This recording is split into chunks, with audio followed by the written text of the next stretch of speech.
Pernah merasa hidupmu penuh orang, tapi hatimu justru kosong dan lelah? Kamu selalu ada, selalu siap membantu, selalu mengerti. Tapi saat kamu butuh, entah kemana semuanya pergi. Terlalu baik sering terlihat mulia, tapi dalam diam, ia bisa menggerogoti dirimu sendiri. Filosofi Stoik sejak lama memperingatkan hal ini. Kebaikan tanpa kendali bukan kebajikan, melainkan sumber penderitaan. Jika kamu penasaran kenapa niat baik justru merusakmu, mungkin saatnya melihatnya dari sudut pandang yang lebih jernih.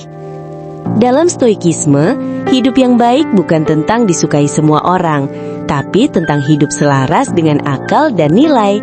Epictetus menegaskan bahwa satu-satunya hal yang benar-benar milik kita adalah pikiran dan pilihan. Saat kamu terlalu baik demi diterima, kamu menyerahkan kendali itu.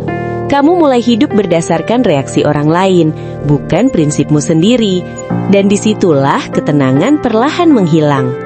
Terlalu baik membuatmu sulit mengenali batas. Kamu membantu meski lelah, mengalah meski terluka, dan diam meski tidak setuju.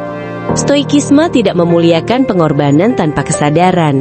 Marcus Aurelius mengingatkan bahwa kita harus menjaga pikiran seperti benteng. Jika kamu membiarkan siapapun masuk dan mengambil energimu, benteng itu runtuh, dan yang tersisa hanya kelelahan batin. Masalahnya bukan pada kebaikanmu, tapi pada motif di baliknya. Jika kamu berbuat baik karena takut dianggap jahat, takut ditinggalkan, atau takut konflik, maka yang memimpinmu bukan kebajikan, melainkan rasa takut.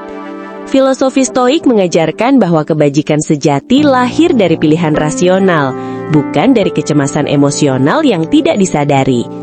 Terlalu baik juga membuatmu merasa bertanggung jawab atas kebahagiaan orang lain.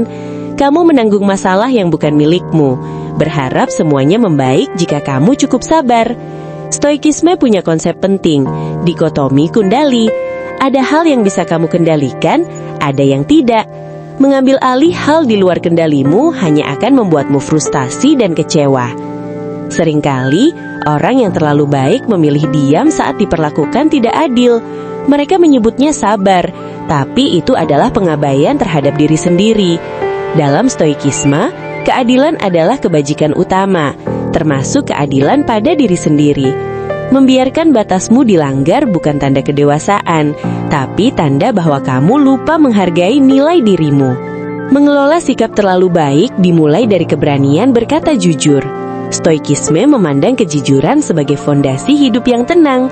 Berkata tidak saat memang tidak mampu adalah bentuk kebijaksanaan, bukan egoisme.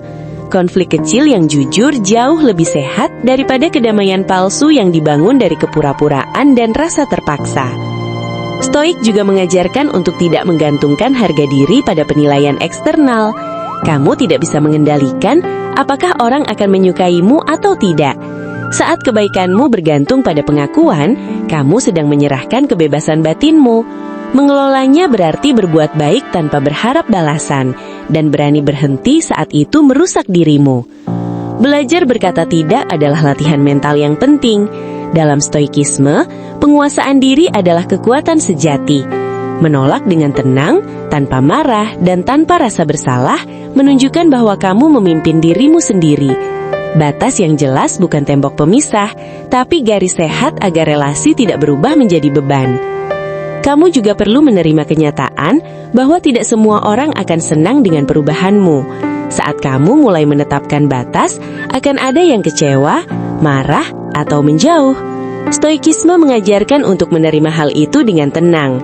Kehilangan orang yang hanya hadir saat kamu mengalah bukan kehilangan besar. Kehilangan dirimu sendiri jauh lebih berbahaya. Mengelola sikap terlalu baik berarti memilih respon bukan bereaksi. Stoik melatih jeda antara peristiwa dan reaksi. Saat diminta bantuan, kamu boleh berhenti sejenak, berpikir, dan bertanya pada diri sendiri, apakah ini selaras dengan nilai dan kapasitasku? Dari jeda kecil itu, keputusan yang lebih sehat bisa lahir. Filosofi Stoik tidak mengajarkanmu menjadi dingin atau acuh. Ia mengajarkan keseimbangan antara empati dan ketegasan. Kamu tetap bisa peduli tanpa harus larut, membantu tanpa harus hancur. Kebaikan yang disertai kebijaksanaan justru lebih berkelanjutan dan tidak menguras jiwa. Saat kamu mulai mengelola kebaikanmu, hidup mungkin terasa berbeda. Lebih sepi tapi juga lebih jujur. Lebih tenang meski tidak selalu nyaman. Stoikisme memandang ketenangan batin sebagai hasil hidup yang selaras dengan nilai, bukan hasil dari menyenangkan semua orang. Pada akhirnya menjadi stoik bukan berarti berhenti menjadi baik, tapi berhenti menjadi korban dari kebaikan yang tidak terkelola. Kamu belajar memberi dengan sadar, menahan dengan bijak, dan pergi tanpa dendam. Semua dilakukan bukan karena ego, tapi karena rasa hormat pada diri sendiri. Jika hari ini kamu merasa lelah karena terlalu baik, anggap itu sebagai sinyal, bukan kelemahan. Filosofi stoik hadir untuk menguatkanmu, bukan mengeraskan hatimu. Karena kebaikan sejati bukan tentang seberapa banyak kamu mengorbankan diri, melainkan seberapa utuh kamu tetap berdiri sambil tetap peduli.